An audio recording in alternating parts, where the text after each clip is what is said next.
от ми знову разом. Це я, Андрій Куликов, котрий веде програму «Бюльгюн», і глядачі телеканалу АТР. До речі, хто не дивиться програму «Бюльгюн», передайте їм, щоби дивилися, тому що знову у нас дуже цікавий гість у студії Юрій Якименко, заступник генерального директора центру імені Разумкова. І, чесно скажу, що коли я допався до тих соціологічних даних, котрі нещодавно оприлюднив Центр імені Разумкова щодо етнічного чи національного складу, потім пан Юрій поточнить нам, населення України, я був вражений. А знаєте, чому я був вражений? Тому що таких, як я, в Україні майже втричі поменшало порівняно з 2001 роком. Якщо тоді нам перепис населення давав 17,1% населення етнічних росіян в Україні, то за результатами опитування, проведеного нещодавно Центром імені Разумкова, таких виявляється лише 6%. Чому причина? Знаєте, напевно, дуже багато змінилося в Україні, змінилося в нашому житті і змінилося якби в свідомості самих людей, які починають себе відчувати дещо по-іншому. Тому якби ці зміни, вони зумовлені цілою низкою причин, кожну з яких можна аналізувати окремо, але факти дійсно, факти є такими, якими вони є, що з точки зору етнічної або національної, будемо вживати як тотожні терміни, самоідентифікації, частка українців зросла, частка росіян зменшилася. Представників інших національностей ми не можемо говорити достеменно, оскільки мала сукупність вибірки, вона не дозволяє проаналізувати всіх. Наскільки я зараз пригадую, 92% опитаних назвали себе українцями, 6% росіянами, залишається 2%, так? Але серед них, напевно ж, є люди, котрі кажуть, що вони до жодної національності не належать. Є і такі люди, ви знаєте, є такий феномен, дійсно, як відмова від своєї етнічної ідентифікації, і ще більше вона проявляється у тих, хто відносить себе одночасно до двох і до трьох, скажімо, національностей. І такі є, да. У нас є, до речі, слайди з деякими результатами опитування Центру імені Разумкова, і там от у нас видно, скільки людей не відносять себе до... А це яка мова для вас є рідною, ми обов'язково до цього ще дійдемо. От українці, гаразд. Коротше, 92% українці, 6% росіяни, 2% це інші національності і ті, хто ні до кого себе не відносить. Ні до кого себе не відносять, правильно. Пане Юрію, наскільки от тут все ж таки грають роль політичні міркування людей, наскільки соціальна зручність, і наскільки інші чинники? Напевно, давайте почнемо з інших чинників, тому що це чинники суто зовнішні відносно цієї ситуації. Тобто це те, що пов'язано з анексією Криму, це те, що пов'язано з окупацією районів Донбасу. Відповідно, це населення, яке там проживає, ці люди, ці громадяни України, вони не були досяжні для інтерв'юерів, і відповідно це вплинуло безумовно на те, що... Тому що, якщо ми пам'ятаємо дані того ж самого перепису 2001 року, то в Криму 50% становили росіяни, майже 50%. 12% становили кримські татари, 24% становили українці. Тобто це величини. Якщо ми візьмемо ті самі окуповані території Донбасу, то там теж проживає понад 2 мільйони людей. А скільки людей виїхало за межі України? Я думаю, що це все вплинуло. Але з іншого боку, значна кількість людей переїхали з Криму і з окупованих районів Донбасу на підконтрольну. Це також. Але, що називається, тут ми не можемо просто співвіднести оцей ефект впливу. Ми знаємо, що він є, ми не можемо точно його обчислити, наскільки це вплинуло. Але дійсно є інші фактори. Є фактор абсолютно, скажімо, соціального, політичного, ментального характеру, якщо навіть так можна сказати. З чого ми це бачимо? Значить, ця частка українців почала збільшуватися, починаючи з 2014 року. І зрозуміло, не все це також було пов'язано саме з перерозподілом цих доль національностей в балансі населення. Другий такий от аргумент на користь того, що це є наслідком і змін самоідентифікації людей, це те, що серед громадян молодших вікових категорій ця частка дуже зростає українців. І представників російського етносу і інших вона зменшується. Тобто, очевидно, що молодь починає себе більше ідентифікувати. Можна припустити, що молоді люди себе більше ідентифікують як українці. І, скажімо, ще одне, це те саме, от, що пов'язано з множинною ідентичністю національною. У нас 74% громадян це ті, які вважають, що вони належать тільки до однієї національності. Значить, якщо бути точним, то 12% визнають свою належність одночасно до двох національностей, а 6% себе не відчувають належним до жодної національності. Так от серед представників українців, скажімо, ця от моноетнічна ідентифікація вища, вона 77%. А серед росіян вона суттєво нижча. І там більше людей себе якби відносять серед етнічних росіян більше до двох, або взагалі відмовляються відповідати. Тобто цей чинник також пов'язаний, я думаю, з зовнішніми впливами, з тим, що люди відчувають психологічний дискомфорт певний від цього. На частину людей може і це впливати. Кілька років тому у Молдові мені розповідали тамтешні журналісти про цікавий феномен, який вони сказали, от у нас є таке прислів'я. Російською мовою ми розмовляли, кажуть, прислів'я таке: папа рус, мама рус, а Іван молдаван. Так? І це якраз те, про що ви кажете, пане Юрію, що серед молоді кількість тих, хто визнає себе українцями, більша. Але наскільки міцні такі переконання? Наскільки вони можуть бути змінені, коли зміниться політична ситуація? Ви знаєте, це теж дуже цікаве явище. Яким чином вимірювати чи підтверджувати оцю саму міцність цієї ідентифікації? Тут важко ж дійсно виміряти, хто людина є. Багато людей є дійсно походження такого, що в нас стільки пращурів різних, що важко зрозуміти, хто людина є. Але от люди в нас, більша частина, десь це майже третина громадян, вони вважають дійсно, що національність має визначатися за національністю одного з батьків. Як це було в Радянському Союзі, коли була графа, і от там от в тебе варіацій багато не було. Тобто папа, мама, значить і все. Але чверть населення вважає, що національність має визначатися за власним вибором людини.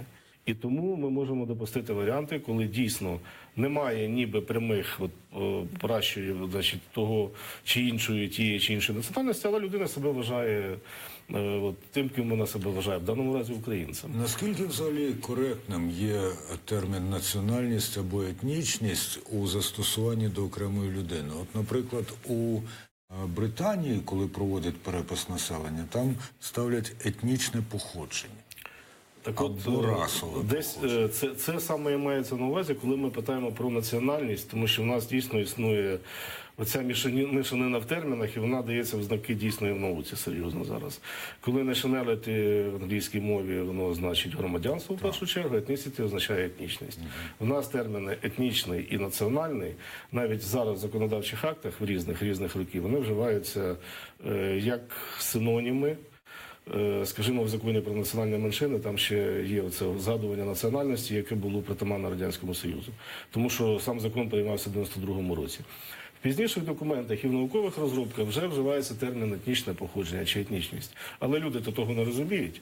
І коли ми ставимо питання, чи ви підтримуєте, щоб в паспорті відновили графу національність?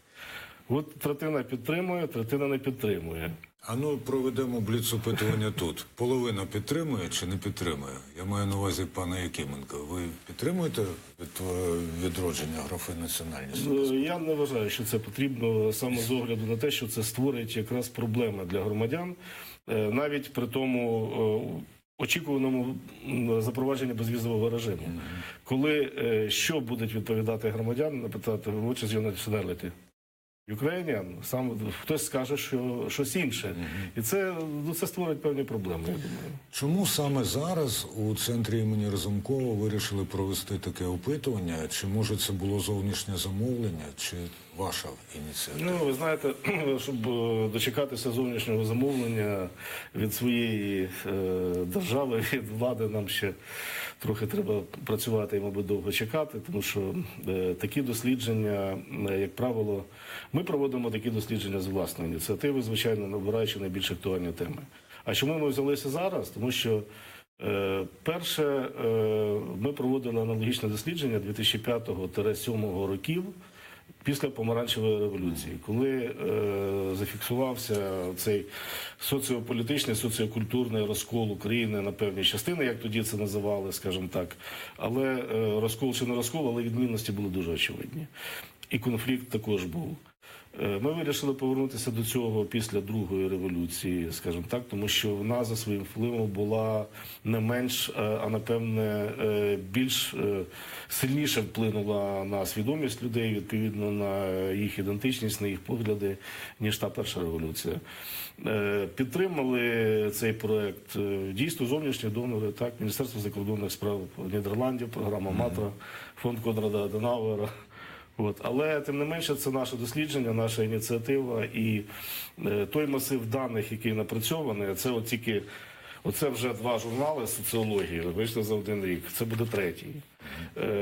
Над ним працювати і працювати. Тобто це дає нашим вченим і академічній науці дуже серйозний ґрунт для таких більш глибоких, скажімо, розробок, ніж ті, які ми можемо на цьому етапі дослідження представити. Заголовки засобів масової інформації, власне, котрі привели до того, що я звернув увагу на це дослідження, підкреслюють саме зростання частки українців і зменшення частки росіян.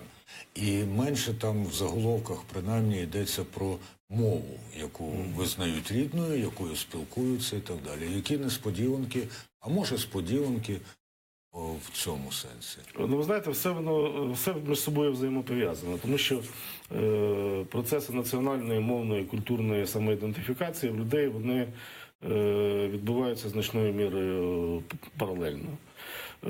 Ми що помітили? Перше з цих досліджень це було дуже велике опитування, 10 тисяч респондентів. Це репрезентативне для кожної області. Воно проводилося 2015 року. Воно показало, що в нас зросла кількість громадян, які вважають свою рідною мовою українську, належать до української культурної традиції і вважають себе українцями. Там були трошки менші цифри, але вони були вже за 80%. Тобто ці речі були пов'язані. І, відповідно, зменшилася кількість тих, хто ідентифікує себе з російською культурною традицією, радянською традицією, і використовує російську мову, скажімо так. У нас зараз на екрані є слайд за матеріалами дослідження Центру імені Разумкова, і тут показано, що в Україні серед опитаних 67,7 сказали, що для них рідною є українська, і українська і російська однаковою мірою 17,4%, російська майже 14%, інша мова лише, здається, 0,7%, важко відповісти 4%. Але, ви знаєте, тут є дуже цікаво, я можу продовжити цей ряд даних стосовно мови.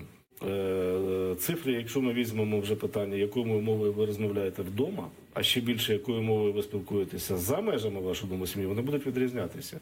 І не на користь української мови.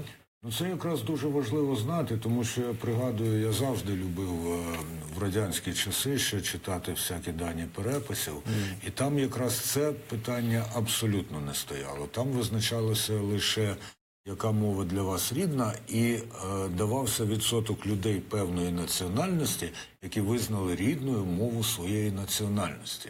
І тому в багатьох випадках складалося, наприклад, у Білорусі 74% білорусів визнавали рідною білоруську. В Україні більше 80% українців визнавали рідною українську. Але це абсолютно не відтворювало реальної мовної картини. І зараз це так само є, тому що дійсно кількість громадян, які говорять, що вони вдома розмовляють українською мовою, є менше, ніж кількість тих, хто вважає її рідною. Це вже складає за цими даними під 60%, але вже не 70%. І тих, хто її вживає в повсякденному житті за межами дому, тобто на роботі, в публічному спілкуванні, воно вже є десь 55%. Ну, якщо сумувати українською, переважно українською, скажімо так. І це вже вказує на саму практику, на мовні практики. Тобто мовні практики відрізняються від мовної ідентичності. І вони не на користь, що називається, оця динаміка, ми бачимо, не на користь української. Динаміка навіть не Ну, не динаміка, я маю на увазі, якщо порівнювати між собою зріст трьох різних динаміка, питань. вочевидь, все ж таки на користь. Динаміка позитивна на користь. Так. Днями на громадському радіо розмовляв з Олексієм Погорєловим. Він очолює Українську асоціацію медіабізнесу, а донедавна це була Українська асоціація видавців періодичної преси. І він сказав, що з початку війни змінилось суттєво співвідношення між україномовною і російськомовною пресою. Російськомовна преса у нас досі гранично переважає. Але якщо раніше було 80% тиражу сумарного російською, то тепер 70%. Це зміна, скажімо так, можна сказати, що на 50% зріс тираж, частка зросла україномовної преси.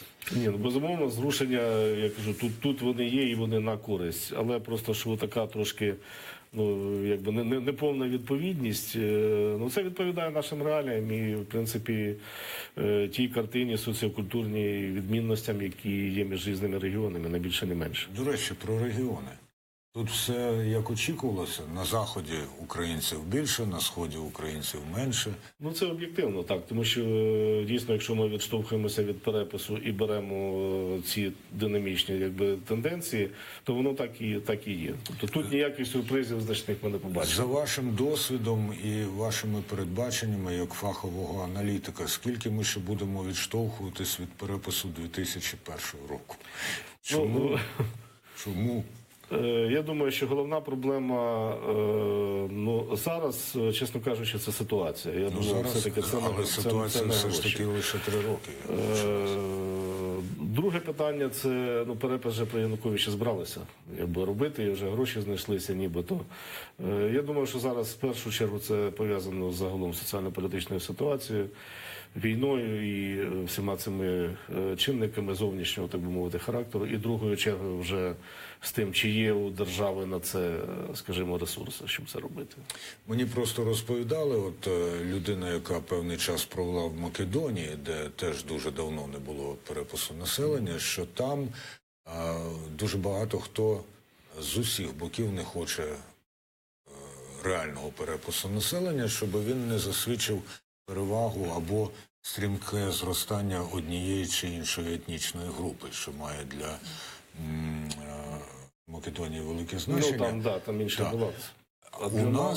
Але ж у нас баланс гранично змінився. Знаєте, я не думаю, що тут є такого роду фактори, які ще застереження відносно того, чи проводити перепис чи ні. Він показує, і тим більше ми маємо вже такий масив, власне, соціологічних досліджень з цієї проблеми, і наших колег, і Інституту соціології, що, по суті, знаєте, нічого нового перепис нам не відкриє. Тепер перейдімо до розпитування Юрія Якименка, нагадаю, заступник генерального директора Центру імені Разумкова, не як аналітика, не як висококласного фахівця, а як пересічного українця. Ви телевізор дивитесь? Ви знаєте, рідко. Рідко. А коли дивитесь, вам там якої мови бракує? Якщо бракує, чи ви на це не звертаєте? Ви знаєте, мені не бракує мови. Чому? Тому що я дивлюся україномовні канали. Тобто ви навмисно? Я не навмисно, але так склалися мої симпатії. Так, я розумію. На що я звертаю час від часу увагу? Що от таких людей, як ми з вами, і багатьох інших, там просто немає. Я маю на увазі, перш за все, в фільмах і в серіалах. А також різноманітних талант-шоу. Тобто людей, які послуговуються українською мовою і на роботі, і в публічному житті, там в побуті, і так далі, і так далі. От ми якби не існуємо, незважаючи на наше етнічне Ну, походження. це дійсно трошки якби дивно так виглядає. От. І в свою чергу це впливає на ті тенденції, які ви досліджуєте. І на мовну ситуацію, в свою чергу. Я вам скажу таке. Одна з причин, яка привела мене на телеканал АТР. Я в ніч з 2016 на 2017 рік перемикав українські телеканали, шукаючи концерт, який би відбувався українською мовою. І знаєте, де я надибав такий концерт, який наполовину відбувався українською мовою на телеканалі АТР? Там була людина, яка вела їхній концерт, ну, цей концерт кримсько-татарською, інша дуже гарною українською мовою. Ну, двомовність – це теж питання дуже суперечливе, але українські великі телеканали про це не подбали. Вони самі виводять нас за межі. А от наскільки, я розумію, що це не було предметом цього дослідження, але, можливо, в планах центру імені Разумкова є провести дослідження спеціально серед людей, ну, національних меншин або серед людей корінних народів України. Чи це занадто великі зусилля для занадто малої, так би мовити, групи людей? Ну, по-перше, зусилля це дійсно великі, тому що тут треба досягти, що називається, респондентів, які добре, якщо проживають компактно, тоді можна проводити. Якщо такого немає, якщо вони дисперсно проживають, то тоді це взагалі це дуже великі зусилля. Ну і, на жаль, звичайно, ми не можемо проводити опитування в Криму, як ми це робили. Тому що там от якраз кримсько-татарська аудиторія була для нас досяжною. Ми могли проводити опитування, ми могли знати думки. І, до речі, торкаючись цієї проблеми, ми проводили дуже великі дослідження в Криму також по періоду 2009-2010 років. І ми мали картину міжнаціональних відносин тоді, ну, практично повну. І ми десь, ну, передбачали, скажімо, можливі проблеми, які потім актуалізувалися. Тобто наші дослідження, на жаль, краще читали в Росії, ніж вдома, ніж влада. От. І тому, відповідно, і діяли. Повернімося до питання мови, якою спілкуються, і які ви в тому числі досліджували. Отже, питання рідної мови, питання мови вибору, а не тільки національності за вибором, а от мови за вибором. Є люди, ну от я, наприклад, до них належу, знову таки, коли мене запитують, яка мова рідна, я ніколи не скажу, що якась інша, крім російської, бо я зростав з російською мовою, і вона є моя рідна. Але мова вибору для мене і для багатьох інших – це українська мова. Наскільки важливо порівнювати ці дані? І знов-таки, наскільки відповіді тут залежать від політичної ситуації і від відносин, до речі, в даному разі з Росією? Знаєте, можливо, ми з вами також, як люди, які займаються постійно цими проблемами, які постійно в контексті соціально-політичної ситуації, ми трошки переоцінюємо ці речі щодо впливу таких от факторів. Тому що ми ставили питання, якраз от приблизно те, що ви говорите. Пряме питання, що найбільше впливає на вибір вашої мови спілкування? І більшість громадян відповідає, тому що це мова, якою я говорю з дитинства. От я виріс, це з сім'ї, це мова, в якій мені комфортно. От, тому якби якісь інші мотиви, прагматичні мотиви, патріотичні мотиви, суспільно-політичні мотиви, їх обирає менші частки громадян. Такі теж є, звичайно. І це впливає на вибір багатьох, припустимо, тих, які виросли в російськомовних сім'ях, скажімо, перейшли на українську мову. Потім вже після здобуття Україною незалежності, чи пізніше в процесі соціалізації, або отримували вже освіту в українських школах, як діти, скажімо, зараз, ті, які вже виросли за часів незалежності. Але, тим не менше, це залишається найголовнішим, що от мова спілкування вдома, в сім'ї, вона значною мірою впливає на вибір мови спілкування потім. Зараз я вторгнуся у особистий простір Юрія Якименка ще більше, ніж досі. Запитання, ну, напевне, зовсім не пов'язане з вашою науковою кваліфікацією, Але мені час від часу доводиться чути, і оскільки ви опікуєтесь цими питаннями, що от в українській мові погано те, що росіянин – це і мешканець Росії, і росіянин етнічний. Та? І от дехто каже, нам би вигадати таке слово, яке би робило різницю. Тобто етнонім і громадянин. Ну, так, етнонім і громадянин. В зв'язку з цим я пригадую історію, як колись на автовокзалі в Чернігові до мене підійшов дядько, попросив, ну це політично некоректно, але попросив закурити. От, і розповів свою історію. Каже, він розмовляв дуже цікавою російською мовою. От, і каже, що я сам із Пскова, я служив тут, ще в радянські часи, а потім, каже, залишився тут, обрусел, і от тепер те-то і те-то. Та от цікавий феномен. То він у нас обрусів. Так, він у нас обрусів. Він в Росії, він відчуває себе псковітянином, як відрубним від великої частини російського народу. А, ну, ми пригадуємо ще з фільму, скажімо, «Ми пскопські, ми пскопські». Наскільки в українців зараз, на вашу думку, розвинуто відчуття відмінності від росіян, я маю на увазі і етнічно, і по-громадянському?